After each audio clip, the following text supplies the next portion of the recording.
Porque, embora eles tenham comemorado um aumento no número de prefeituras, mas eles conseguiram apenas uma capital, que foi Fortaleza, e num movimento extremamente apertado com um candidato que representa um partido oposto, que é o PL.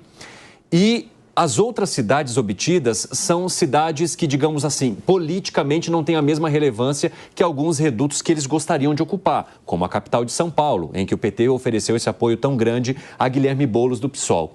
E aí, hoje, a gente viu os ministros numa conversa com o presidente da República dizendo que eles precisam fazer uma análise profunda da maneira como a esquerda está se comunicando aqui no país. E o que essa análise profunda poderia mostrar, ministro? O fracasso da política da esquerda, não para as eleições, para o país. Foi uma grande derrota dessa chamada agenda identitária, da agenda dos costumes, da agenda do comportamento que a esquerda tenta impor ao país. Sofreu uma rejeição muito grande.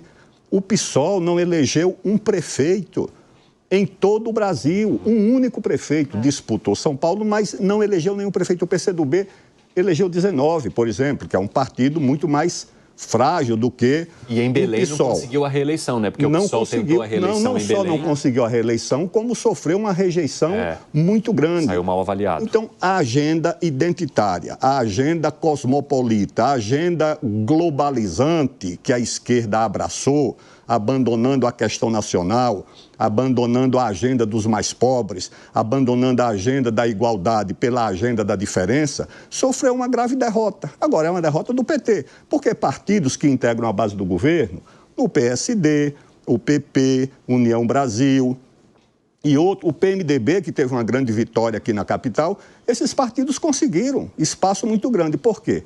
Porque tem ministros no governo do presidente Lula, mas não acompanham a agenda do partido do presidente e do seu aliado mais próximo, que é o PSOL, que essa sim sofreu uma rejeição muito grande nas urnas. Ô, Deise, essa situação apontada aqui pelo ministro ela é muito interessante, porque o que muitos dizem é que a esquerda deixou de conversar dos assuntos que as pessoas têm interesse. E isso ficou muito claro no resultado da periferia aqui de São Paulo. Porque a periferia, havia uma expectativa muito grande sobre como ela se manifestaria em relação a Guilherme Boulos, mas também a Marta Suplicy, que lá atrás saiu muito bem avaliada pelas franjas da cidade. E foi uma derrota acachapante. Ricardo Nunes conquistou a maioria das sessões, inclusive na periferia, enquanto Nunes ficou com apenas 3. Por quê, Deise? Boulos. Oi? Perdão. Enquanto Boulos ficou com apenas 3. Nunes com a maioria, quase que o mapa inteiro azul e ali 3 localidades vermelhas. Por quê? Nossa, dá pra gente fazer um programa só disso, né? Mas eu vou tentar sintetizar aqui. Vamos lá, a esquerda ela deixou de conversar com a periferia já tem algum tempo, né? O ministro tocou nessa questão das pautas identitárias, não é isso que a periferia quer ouvir. A periferia quer saber do hospital, quer saber da escola no bairro, quer saber do buraco na rua, quando é uma disputa para uma prefeitura.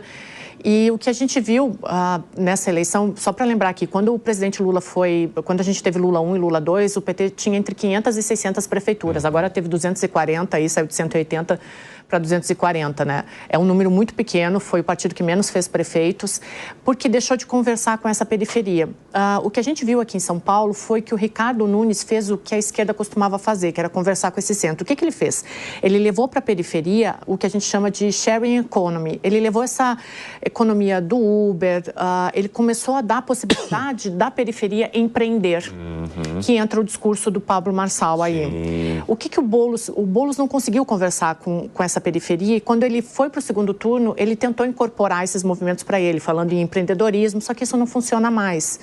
A esquerda deixou de conversar com isso e para eles, para a classe D e E ascender, ela só ascende através da burocracia do Estado petista. Então, o PIB tem que crescer, a economia tem que crescer, eu tenho que colocar investimento do PAC e o trabalhador que trabalhar das 8 às 5 da tarde, de acordo com o PT, ele vai crescer.